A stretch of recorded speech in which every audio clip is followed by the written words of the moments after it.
If we look at the international security, normally we would consider there are two types of threats. One is traditional threats, and the other is non-traditional threats.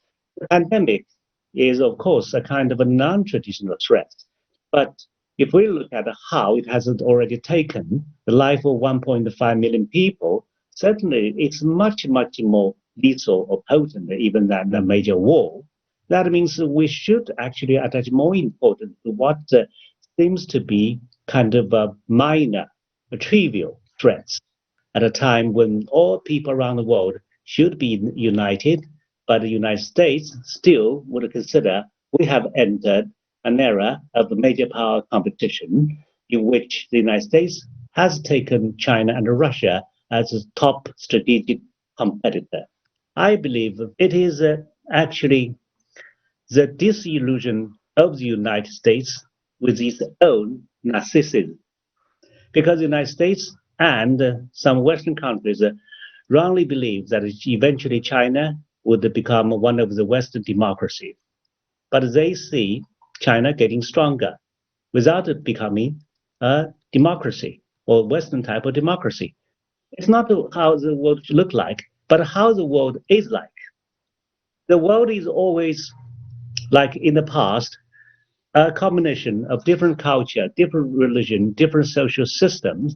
So you should not believe that the world is simply a liberal international order that started right after the Second World War and has spanned for 75 years. Why? Because if you believe the world is kind of a liberal international order, then how do we explain the independence of over 50 African countries? Then how would you interpret the rivalry between the two camps led by Soviet Union and the United States? Then how would you interpret the rise of China? Just the three examples are enough to show that the international order is never liberal international order.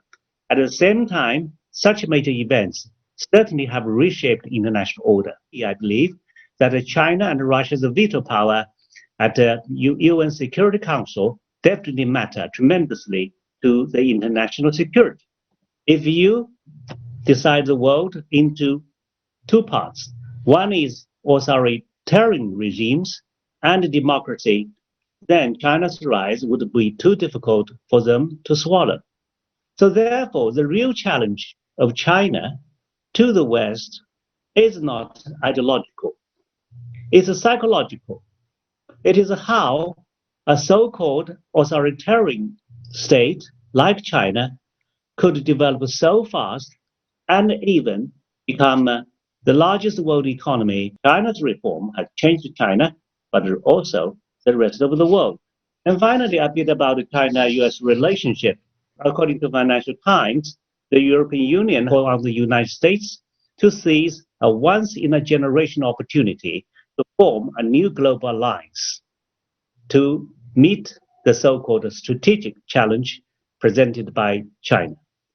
I would argue this is easier said than done, because if you look at Americans' allies or partners, you would conclude, be it Western allies or Asian allies, they are all China's largest trading partners. All your neighbors are afraid of you. It's not a very good prerequisite for further development. There will be more and more obstacles. Do people in China realize that? Really, in China, that ordinary people would consider the other way around. If you look at China's behavior, China actually has provided medical support to 170 countries around the world throughout the pandemic. So if China wants to be coercive, aggressive, this would become self-contradictory. If we are talking about China's problem with some ASEAN claimants, we're still in talks with ASEAN countries about a code of conduct in the South China Sea.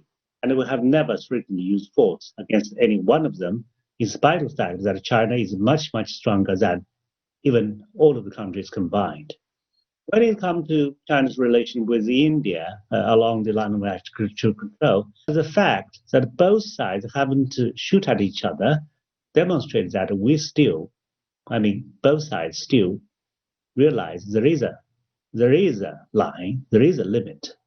So I don't believe all Asian partners are afraid of us. Look at the example. Recently, China and Japan, Korea, and 10 ASEAN countries have come into agreement of RCEP, the largest agreement in the world.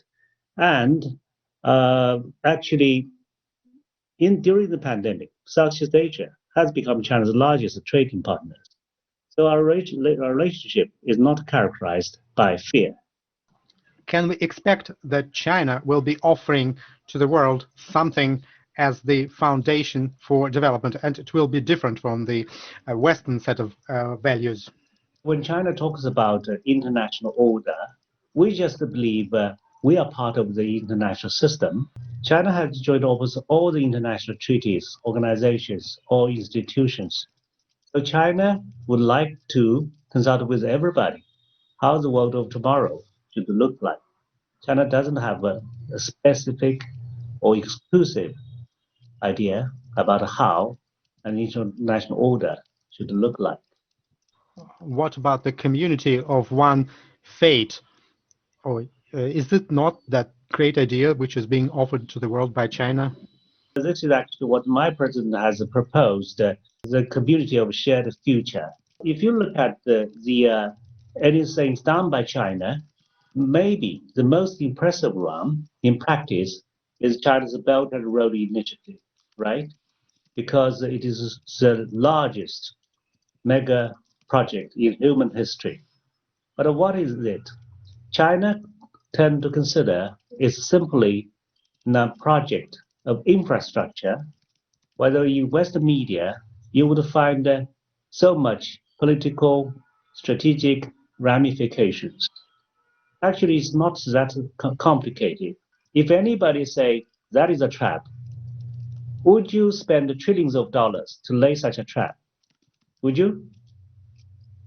So that is impossible. And the second thing, China also wants to make money.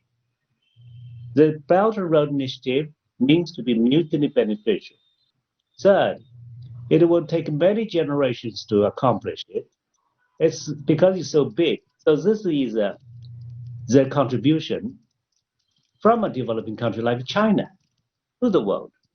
Beautiful roads lead to good life. So that is China's experience. So this is what we have offered the world. It's not a secret.